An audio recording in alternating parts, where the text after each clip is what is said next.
حدیث نبوی ہے، نبی کریم صلی اللہ علیہ وسلم رمضان کے اس عشرہ میں اعتکاف کیا کرتے جو مہینے کے بیچ میں پڑتا ہے۔ 20 راتوں کے گزر جانے کے بعد جب 21ویں تاریخ کی رات آتی تو شام کو آپ گھر واپس آ جاتے۔ جو لوگ آپ کے ساتھ اعتکاف میں ہوتے وہ بھی اپنے گھروں میں واپس آ جاتے۔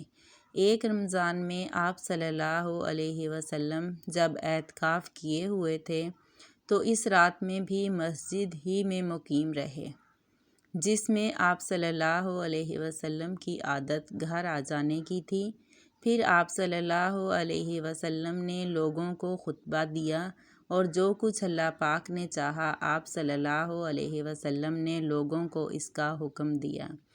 پھر فرمایا کہ میں اس دوسرے عشرہ میں اعتکاف کیا کرتا تھا، لیکن اب مجھ پر یہ ظاہر ہوا ہے کہ اب اس آخری عشرہ میں مجھے اعتکاف کرنا چاہیے۔ اس لیے جس نے میرے ساتھ اعتکاف کیا ہے وہ اپنے معتکف ہی میں ٹھہرا رہے۔ اور مجھے یہ رات شب قدر دکھائی گئی لیکن پھر بھلوا دی گئی، اس لیے تم لوگ اسے آخری عشرہ کی طاق راتوں میں تلاش کرو۔ میں نے خواب میں اپنے کو دیکھا کہ اس رات کیچڑ میں سجدہ کر رہا ہوں۔ پھر اس رات آسمان پر ابر ہوا اور بارش برسی۔ نبی کریم صلی اللہ علیہ وسلم کے نماز پڑھنے کی جگہ چھت سے پانی ٹپکنے لگا۔